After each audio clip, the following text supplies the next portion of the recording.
Nazi Germany's fascination with the occult and pursuit of secret technologies has given rise to enduring legends and conspiracy theories. From the party's early ties to mystical societies to SS chief Heinrich Himmler's arcane obsessions, elements of occultism and pseudoscience permeated aspects of the Third Reich. At the same time, Nazi propaganda touted Wunderwaffen, wonder weapons, and other advanced projects, some real and some imagined, that promised to change the course of the war. Decades after World War II, these threads of mysticism and mystery have been woven into countless post-war myths about hidden bases, Nazi flying saucers, and esoteric conspiracies. This investigation examines the historical evidence and expert analyses behind these claims, from the influence of groups like the Thule Society to Himmler's mystical archaeology to alleged superweapons like Die Glocke, separating documented facts from post-war fiction. Esoteric societies and Nazi ideology. Thule and Vril. Aryan myths and early Nazi links. The Thule Society was a German occultist and völkisch or ethno-nationalist group founded in Munich after World War I and named after a mythical northern land, Thule, often identified with Atlantis or Hyperborea. Thule members were devoted to studying the supposed ancient origins of the Aryan race and embraced Ariosophy, an occult doctrine of Aryan wisdom developed by Guido von List and Lanz von Liebenfels. In practice, the society was virulently anti-Semitic and anti-communist, and it became a networking hub for right-wing extremists in Bavaria. Notably, members of Thule played a role in the formation of the German Workers' Party, the DAP, in 1919, the small party Adolf Hitler joined and later renamed the National Socialist German Workers' Party, the NSDAP. Several early Nazi figures had links to Thule. For example, Dietrich Eckart, a mentor to Hitler, Rudolf Hess, and Alfred Rosenberg were associated with the society. Thule's influence was reflected in Nazi ideology's blend of racist pseudo-history and myth, such as the belief that a heroic Aryan civilization descended from Atlantean ancestors. However, once Hitler rose to power, occult groups like Thule were dissolved or absorbed. In 1933, the Thule founder von Bottendorf even boasted that Thulers were the ones to whom Hitler first came, prompting the Nazi regime to ban his book and shut down esoteric organizations by 1935. Despite this, some of Thule's notions, like the use of runic symbolism, lived on in Nazi culture. For example, the SS's Sig rune logo was inspired by Liszt's rune mysticism, the Vril Society. Fact or fiction? Alongside Thule, many popular accounts mention a secret Vril Society in interwar Germany that supposedly influenced Nazi occult ideology. In conspiracy literature, the Vril Society is described as a Berlin-based group of mystics who sought to tap an etheric energy called Vril and even build advanced aircraft powered by it. Some stories claim that Vril occultists in league with Thule members developed flying discs, the Reichsflugscheiben, and made contact with supernatural beings or extraterrestrials. However, historians find no evidence that a Vril Society ever actually existed. The idea appears to originate from fiction and post-war conspiracy writers. The term Vril itself comes from Edward Bulwer Lytton's 1871 science fiction novel The Coming Race, which imagined a subterranean people wielding a powerful energy called Vril. 20th century occult writers and later Morning of the Magicians in 1960 built upon this fiction, weaving Vril into Nazi lore. In reality, no contemporaneous records of a Vril Society have been found, and claims about his role in Nazism are regarded as pseudo-historical.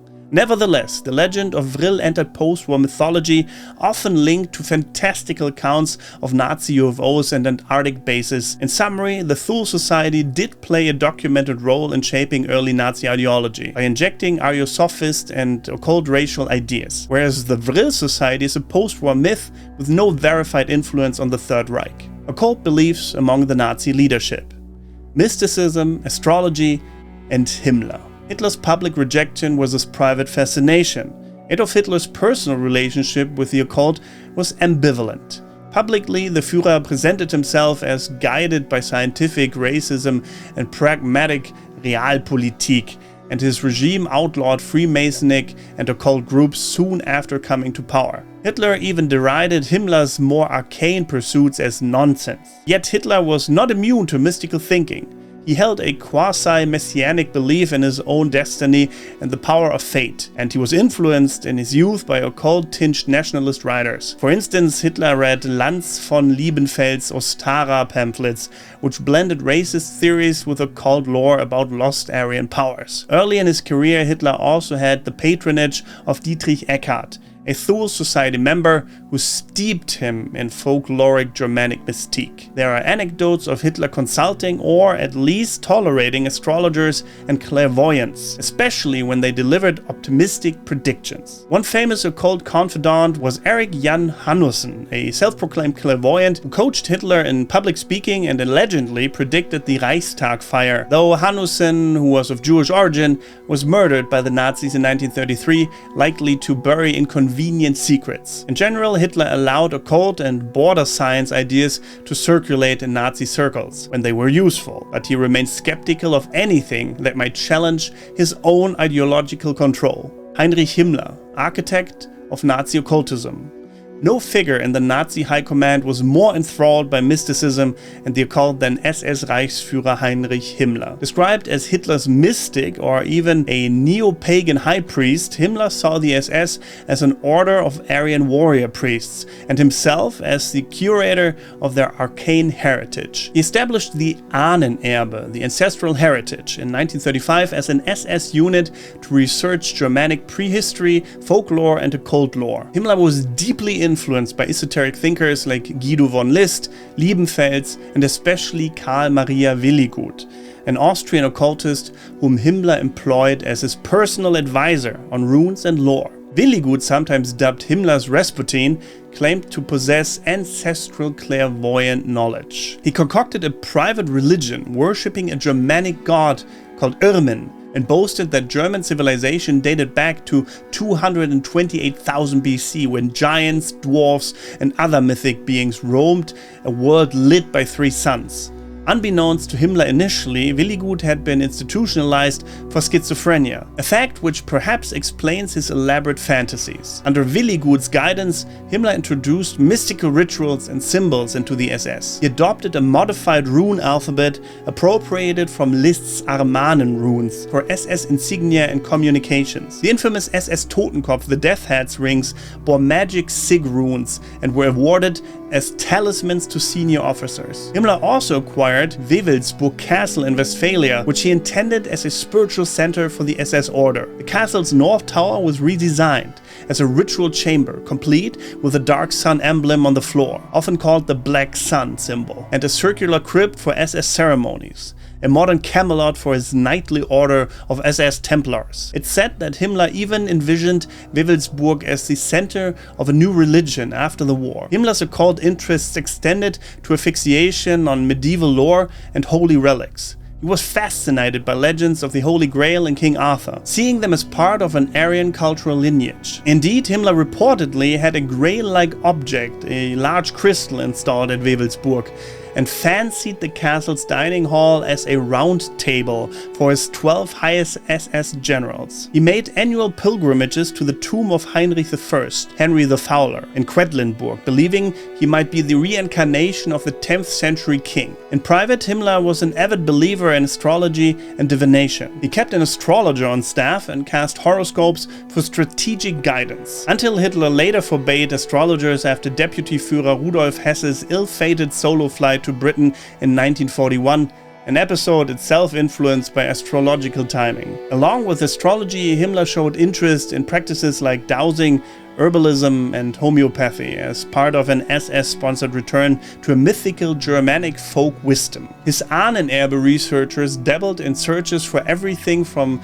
runic Atlantean scripts to the magical powers of relics. As one historian puts it, Himmler was absorbed in the occult and mystical, pursuing the Welteislehre, the world ice theory, and other pseudoscientific notions as seriously as conventional science. Under Himmler's authority, the SS thus became the main conduit of occult and pseudoscientific activity in the Nazi state. So much so that other Nazi leaders grew concerned. Reinhard Heydrich, the head of the RSHA, at one point launched a crackdown on astrologers and occultists in the Reich, seeing them as subversive. But even Heydrich could not fully root them out, as the science-adverse Nazi religion depended on superstition to justify itself, in words of historian Erich Kurlander. In short, while Hitler projected a more pragmatic image, it was Himmler's zeal for mysticism that institutionalized occult practices within the Third Reich. From quasi-religious SS rituals to state-funded quests for lost Aryan civilizations. By the way, I can only make these long-format videos because of my channel members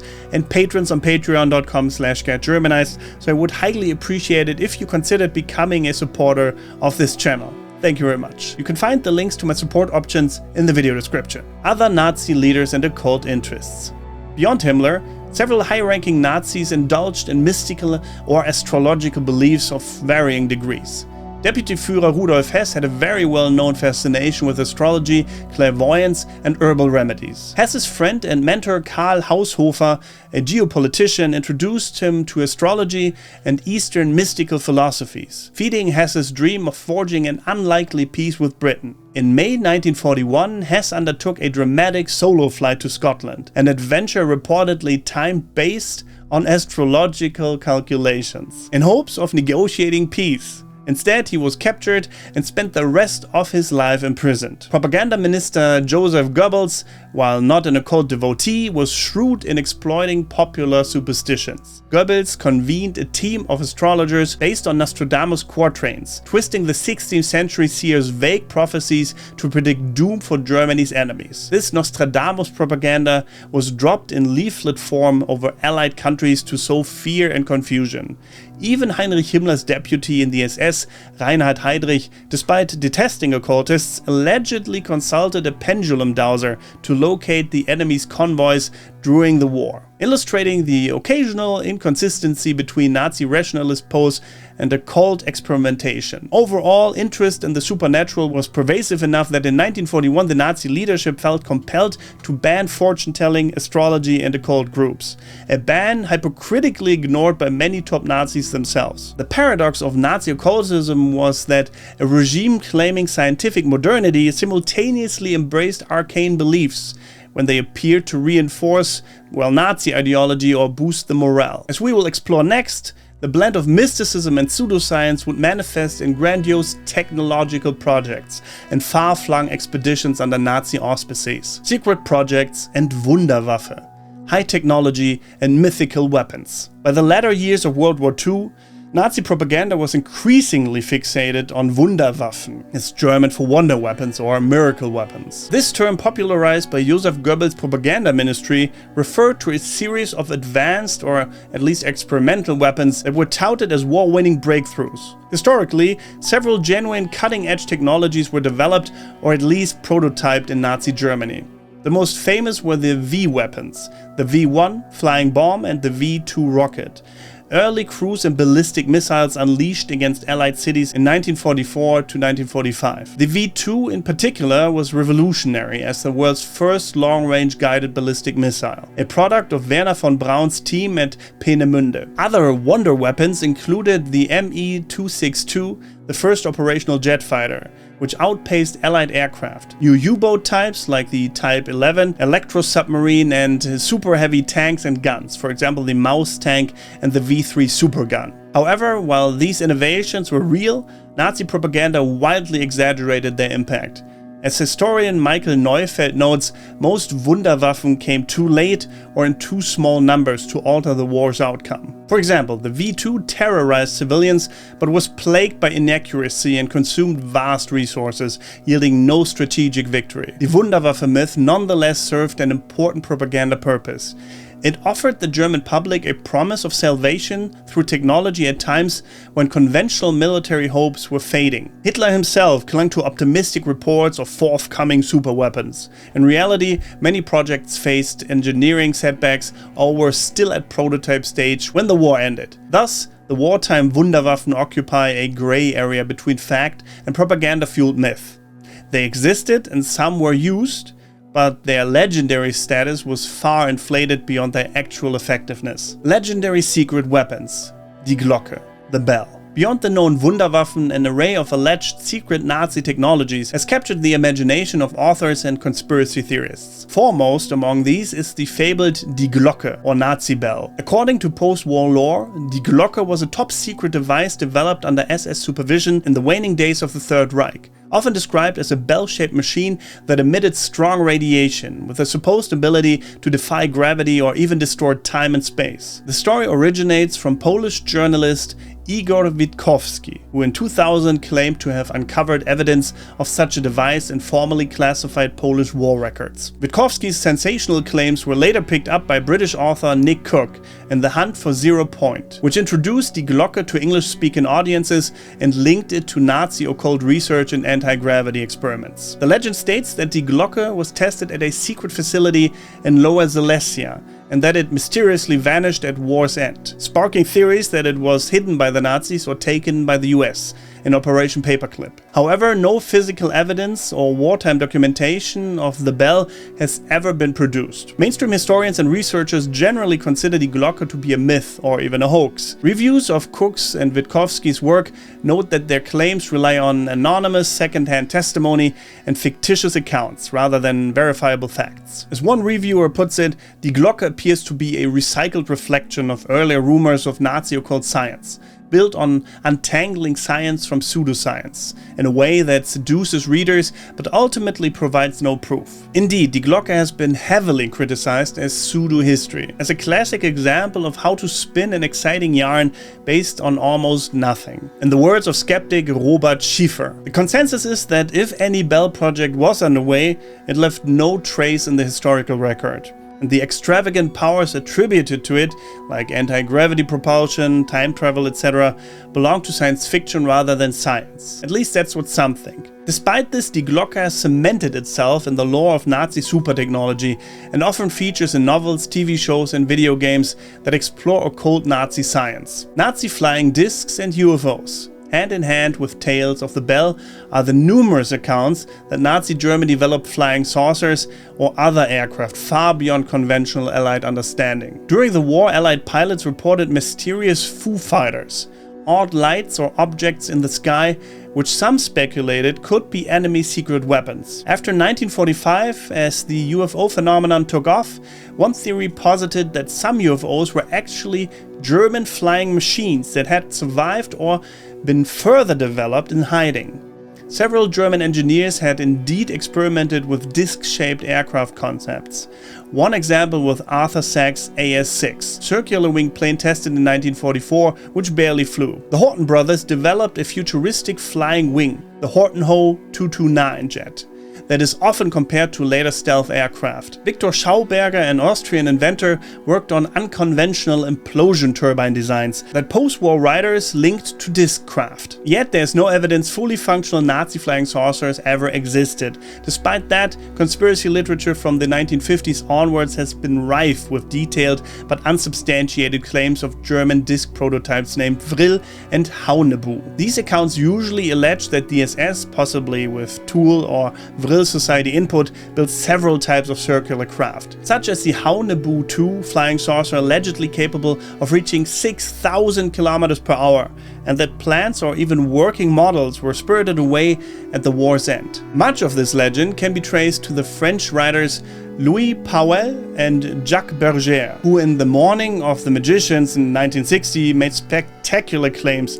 about a Vril Society and Nazi UFOs. Later in the 1970s, a wave of popular books, often by authors with far-right and occult leanings, elaborated these stories, introducing purported diagrams and photos of Nazi flying discs. Notably, Holocaust denier Ernst Zündel published claims that Hitler's scientists had a secret Antarctic base from which they launched UFOs, even selling tickets for an expedition to locate the supposed entrance to the hollow Earth. In truth, these narratives are most likely a mix of hoaxes and fantasy. Some authors involved later admitted to fabricating stories for attention. No wartime German documents corroborated the existence of a Reichsflugscheibe, for example. Mainstream historians categorize Nazi UFO tales as a post-war mythos, albeit one that gained enough traction that it occasionally fooled the unwary. For instance, in 2018, a model kit manufacturer, Revell, released a scale model of a Heinrich 2 flying saucer with erroneous description implying it was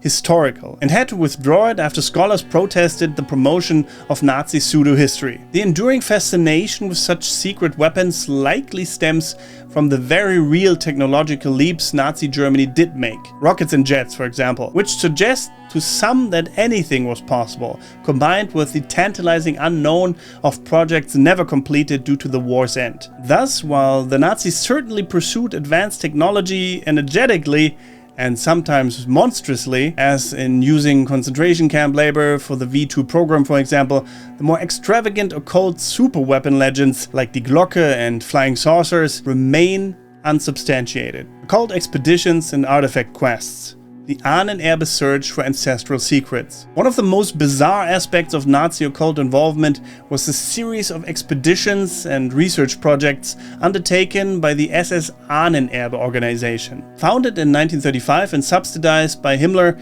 the Ahnenerbe, officially the Deutsches Ahnenerbe Studiengesellschaft für Geistesurgeschichte or German Ancestral Heritage Research Society for Primeval Intellectual History, was a state-sanctioned body devoted to uncovering evidence of the ancient supremacy and global spread of the Aryan race. In practice, this meant Ahnenerbe scholars, a mix of archaeologists, anthropologists, and folklorists and occult enthusiasts, roamed far and wide in search of lost civilizations, holy relics, and mystical knowledge that could buttress Nazi racial ideology. Their endeavors blurred the lines between genuine, if biased, archaeological fieldwork and, fanciful quests reminiscent of an Indiana Jones adventure, minus the Hollywood heroism, of course. Tibet 1938 to 1939, the quest for the Aryan origins. The most famous of the Ahnenerbe expeditions was the SS mission to Tibet in 1938-39, led by zoologist Ernst Schäfer. Officially built as a scientific expedition to study geography, culture and wildlife, the Tibet mission had an underlying racial agenda. Himmler and the Ahnenerbe were intrigued by the idea that Tibet might harbor descendants of ancient Aryans or hold clues to the origin of the Indo-European peoples. 5 SS members, including anthropologist Bruno Beger, traveled through India to Tibet, where they spent several months conducting anthropometric measurements of the local population, measuring skulls and facial features for example, collecting botanical and zoological specimens, and obtaining cultural artifacts. While popular imagination sometimes depicts this expedition as a search for the mystical land of Shambhala or occult wisdom from the Lamas, the SS's team's primary goal was pseudoscientific racial research. They sought the pure remnants of the Aryan race, operating under the belief that a migrating Nordic population might have founded the civilizations of Central Asia in prehistory. Reports indicate the team also attempted to find linguistic and cultural links between Tibetans and Germans, hoping to validate Nazi ideas of a shared Aryan heritage. The Tibet expedition highlights how Nazi occultism and racial pseudoscience entwined. It was at once a diplomatic mission, because they met the region of Tibet in Lhasa, a scientific survey, and a racial occult quest. As one commentator put it, this strange journey of the eve of World War II combined secret societies, occultism, and racial pseudoscience in a bid to legitimize German supremacy through imagined ancient history. The data and artifacts gathered, including casts of Tibetan heads and thousands of photo images, were taken back to Germany. Though needless to say, none of it proved Nazi racial theories, Nazi archaeology, and the hunt for lost civilizations. Within Europe, the Ahnenerbe sponsored numerous digs and surveys to rewrite prehistory in accordance with Nazi ideology. Often this meant trying to show that, while ancient achievements were due to a prehistoric Aryan presence. For example, the Ahnenerbe co-founder Hermann Wirth believed that Ice Age petroglyphs in Scandinavia were remnants of an Atlantean script of a Nordic ur-culture. In 1936, Wirth led an expedition to Bohuslän in Sweden to study Bronze Age rock carvings, convinced he could decipher them as the world's oldest runic writing. His interpretations were based more on an occult intuition than science. At one point he identified carvings of circles and lines as symbols of a lost Aryan calendar, and proclaimed that the image of a man with raised arms to be the son of God from an ancient Aryan religion. The Ahnenerbe team dutifully made casts of the carvings and shipped them to Berlin, but mainstream archaeologists were not convinced. Similarly, Ahnenerbe researchers excavated sites in Germany, such as the Externstein rock formation, looking for evidence that Teutonic ancestors had dominated Europe long before Rome.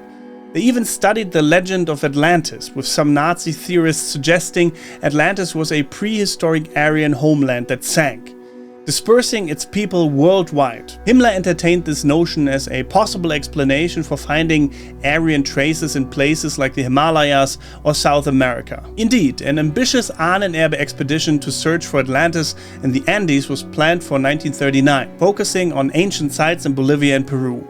But it was cancelled when the war broke out. Nonetheless, Nazi archaeologists did travel to remote corners. In 1936, an SS team went to the Finnish Karelia region to record pagan rituals and witchcraft practices, seeking living examples of ancient Germanic shamanism. They filmed a Karelian sorceress who, upon their arrival, performed a ceremony to summon the spirits of ancestors and divine the future. An event the SS researchers treated as validation of occult heritage surviving among Nordic-related peoples. Such expeditions blended scientific curiosity with occult fascination, as the Nazis selectively interpreted local legends and customs to fit their Aryan narrative. The hunt for holy relics and magical artifacts. Nazi occult quests were not limited to ethnic origins, they also extended to legendary artifacts. One of the most persistent stories involves the Holy Grail. Heinrich Himmler took a personal interest in the Grail myth, inspired by Richard Wagner's opera Parsifal and the medieval Cathar lore of southern France. He sponsored research by Otto Rahn, a young SS scholar enthralled by Catharism and Grail legends. Rahn scoured the ruins of Cathar castles like Montségur in the French Pyrenees, convinced he might find the Grail, or evidence of its existence at least. In 1933, Rahn published Crusade Against the Grail, suggesting the Grail was a symbol of pure Aryan religion, preserved by the Cathars. Himmler was so impressed that he recruited Rahn into the SS and funded further searches. Though Rahn never found a Grail and met an untimely death in 1939, Himmler's fixation remained. Wewelsburg Castle's aforementioned Grail room with a crystal was perhaps an homage to this dream. Another relic obsession was the Spear of Destiny, the Holy Land said to have pierced Christ's side. When Hitler annexed Austria in 1938, he took possession of the Habsburg imperial regalia in Vienna, which included a lance reputed to be that holy spear. Hitler, who had seen this artifact in a museum as a young man, felt a mystic connection to it. He ordered it sent to Germany. While this is more artifact lore than an expedition, it fueled later myths that the Nazis sought Christian relics for occult power. Additionally, some Nazi researchers investigated myths like Thor's hammer or the Aryan rune swords of the Edda, though these were more literary studies than physical hunts. Pseudoscience with a purpose. The through line of all these efforts was to provide a mythic historical backing for Nazi racial ideology. The Ahnenerbe's motto essentially was to prove that the German ancestors had been superior since prehistory. Many involved were willing to fabricate evidence or leap to fantastical conclusions to meet this goal. The Nazi state then weaponized these findings in propaganda, for instance claiming that archaeological digs showed ancient Germans had built civilizations older than Rome, thereby justifying contemporary German expansion. Heinrich Himmler once flatly stated that if scholarly research did not support Nazi beliefs, then scientific methods must be faulty and should be revised. This attitude led to extensive pseudo-archaeology. From Tibet to Tunisia, Nazi-sponsored teams cherry-picked data and ignored contradictions. They measured skulls of Tibetans, Scandinavians, and even ancient Peruvian mummies to press the case that Nordic blood was the source of all high cultures. In the end, as the war turned against Germany, many Ahnenerbe staff pivoted to war-related tasks or even to atrocious human experiments. The Ahnenerbe ran medical experiments, for example, on concentration camp prisoners under Dr. August Hirt. In 1945, Ahnenerbe officials hastily destroyed the archives to hide their pseudoscientific and criminal activities. What survived of their records reveals a sometimes comical, sometimes chilling catalog of crackpot ideas pursued with state resources. The image of Nazis as methodical technocrats is thus complicated by the reality that a portion of their war effort went into what can only be described as occult archaeology and magical thinking, pseudoscience, myth, and propaganda in the Third Reich. Nazi occultism was not an isolated sideshow.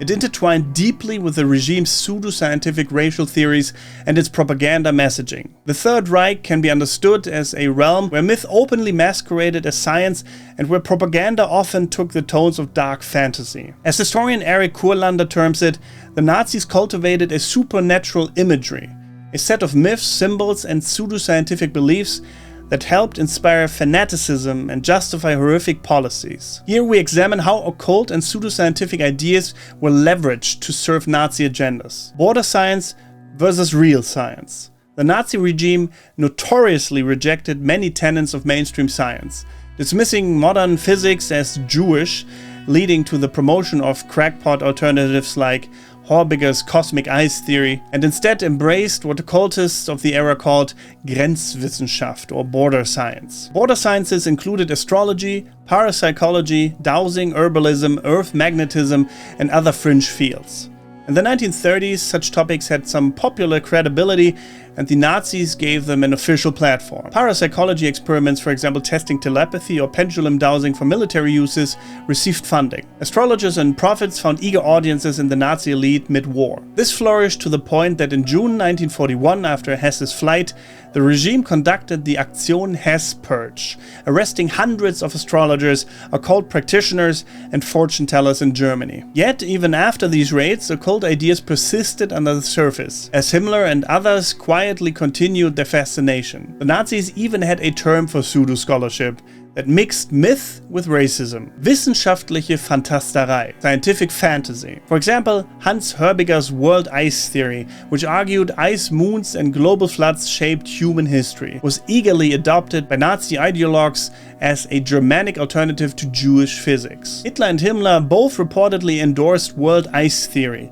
Its proponent, Hörbiger, was feted by Nazi officials. Such cosmic pseudoscience dovetailed with Nazi Aryan mythology, positing lost icy continents and cataclysms that fit the Atlantis narratives. In Nazi publications, pseudoscientific racial anthropology, like measuring Aryan versus Semitic skull shapes, was presented as cutting-edge science. However, these studies were determined by ideology from the outset, with data bent to fit Aryan supremacy doctrine. As one commentator noted, under Nazism, reality was banished in favor of fantasies of racial faith, creating an ideology immune to logical contradiction. This meant that even evidence-based arguments could not penetrate Nazi beliefs, a hallmark of pseudoscience and occult thinking. Occult themes in Nazi propaganda.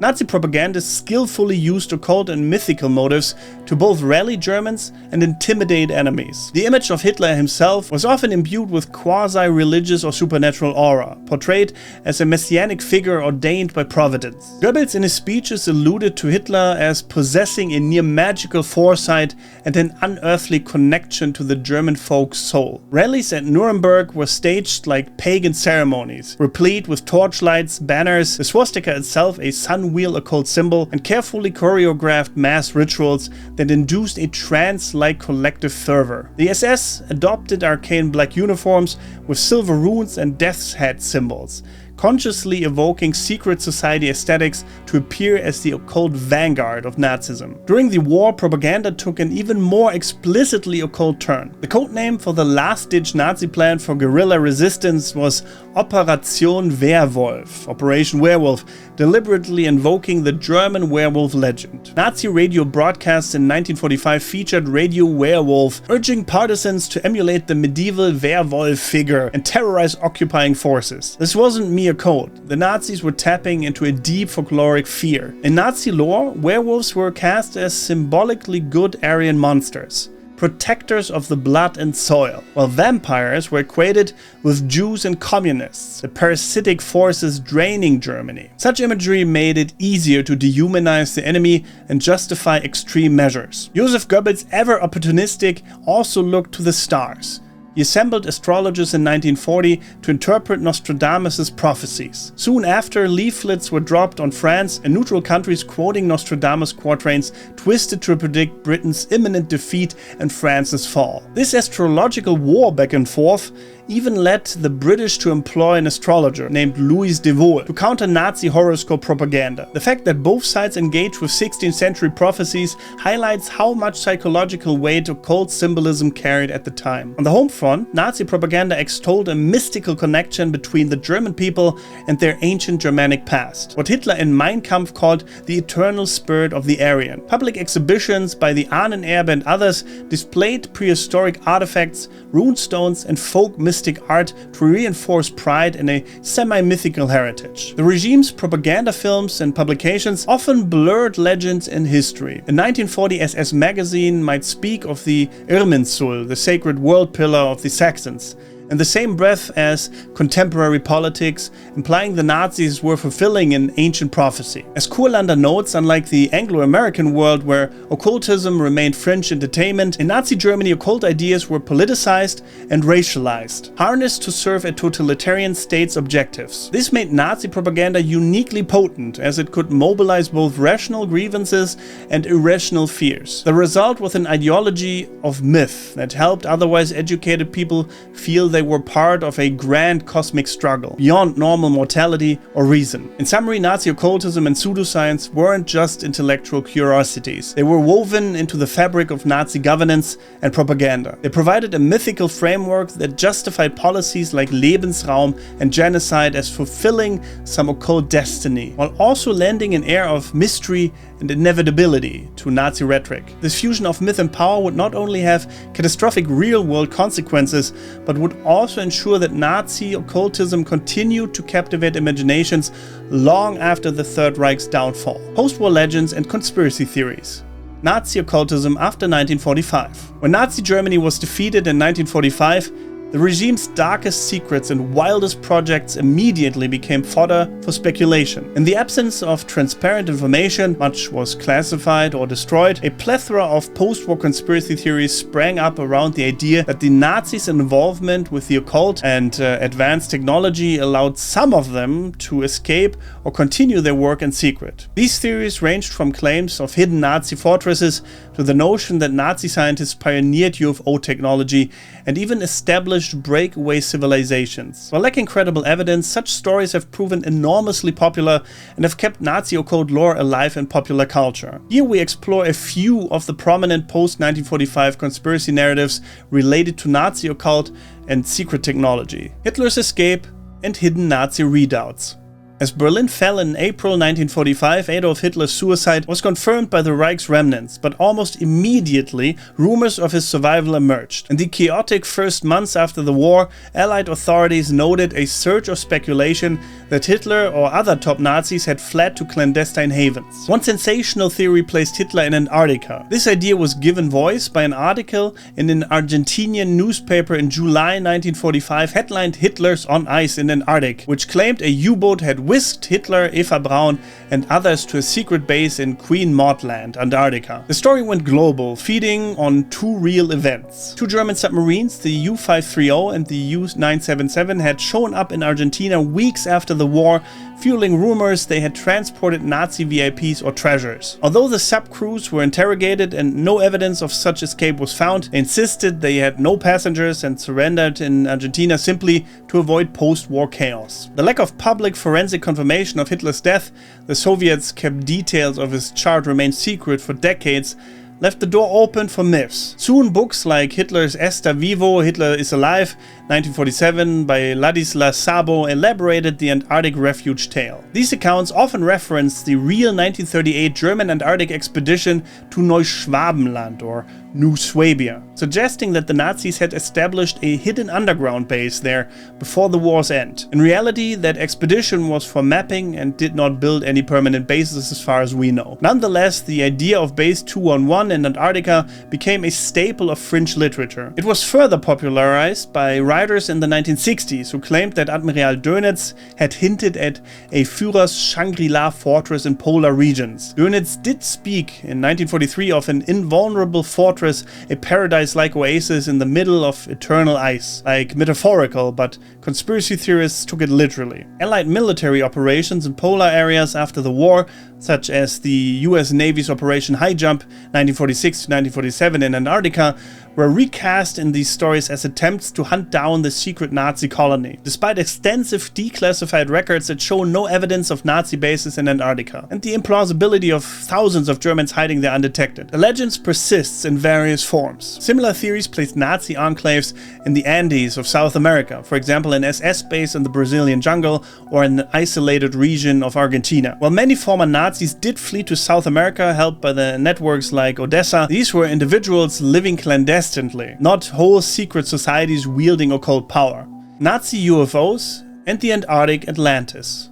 In the realm of UFO and New Age conspiracy, the post-war Nazi mythos took an extraterrestrial turn. Starting in the 1950s and gaining momentum by the 1970s, a narrative emerged that the Nazis had not only escaped, but did so using advanced flying saucer technology, and that they continued to develop this technology in hidden refuges. A prominent proponent was Ernst Zündel, under the pen name Christoph Friedrich, who in the 1970s published UFOs, Nazi Secret Weapons, and related works. Zündel's books claimed that the rash of UFO sightings after 1947 could be explained by Nazi saucers launching from a base under the Antarctic ice. He asserted that a Nazi colony in New Swabia survived, aiming eventually to conquer the world or even make forays into space. Zündel infamously advertised expeditions to find the Antarctic entrance to the hollow Earth, charging $10,000 for a seat, demonstrating how lucrative and fantastical the myth had become. Although Zündel privately admitted to some journalists that he had concocted these stories as a publicity stunt, he publicly defended them for decades. Building on these themes, other writers proposed that Nazi scientists continue to innovate after the war by allying with other hidden forces. A particularly colorful theory by the British fiction writer Miguel Serrano, a former Chilean diplomat and ardent Nazi mystic, posited that Hitler had not died but was transformed. In El Cordón Dorado, Hitlerismo Esoterico in 1978, Serrano argued Hitler was an avatar of the Hindu god Vishnu, who had then ascended to an underground base in Antarctica to commune with Hyperborean gods, beings from the Aryans' original celestial homeland. Serrano claimed these Hyperborean gods were extraterrestrial or extra-dimensional beings, and that the Nazi exile community was in contact with them. The ultimate goal, according to this myth, was for Hitler to return at the head of a fleet of flying saucers, the last battalion, from the inner earth to establish a glorious Fourth Reich. This extravagant cosmology essentially fused Nazi occult beliefs with the tropes of science fiction and Hindu esotericism, creating what is sometimes called esoteric Hitlerism. Serrano's ideas, while extreme, gained him a cult following and influenced later neo-Nazi occult groups who literally venerated Hitler as a divine figure. Conspiracy crossovers and cultural impact. These post-war Nazi occult conspiracy theories had remarkable endurance, repeatedly reinvented in new guises. In the Cold War context, some far-right groups nurtured the idea of a secret Nazi order biding its time, often tied to occult practices. The concept of the Schwarze Sonne, the Black Sun, an occult symbol associated with a mosaic at Wewelsburg Castle, was adopted by neo-Nazi mystics who claimed a hidden Black Sun society survived 1945 and continues to influence world events. Elements of Nazi occult lore also seeped into UFO lore at large. For instance, the theory that the 1947 Roswell UFO crash was actually a German flying saucer. Alternatively, that the US captured Nazi anti-gravity scientists who then engineered American UFOs. Declassified documents from the CIA and FBI in the 1950s show that US intelligence did take an interest in exotic Nazi weapons, but there's nothing to suggest that they found a working flying disc. Still, the idea of Nazi tech turned UFO is a staple of speculative history. The Nazi Antarctic base myth got a pop culture boost with novels and films. For example, in recent times, movies like Iron Sky from 2012 humorously depict Nazis on the moon and in Antarctica, reflecting these long-running legends. Meanwhile, serious historians such as Nicholas Goodrick Clark and Peter Staudenmeier have studied the post-war evolution of Nazi occultism, noting that while it's largely fiction, it has influenced real extremist movements. Goodrick Clark's book, The Black Sun from 2002, traces how Nazi mystical beliefs re-emerged in everything from 1960s UFO religions to satanic neo-Nazi orders. The allure seems to lie in the potent combination of ultimate evil with hidden knowledge.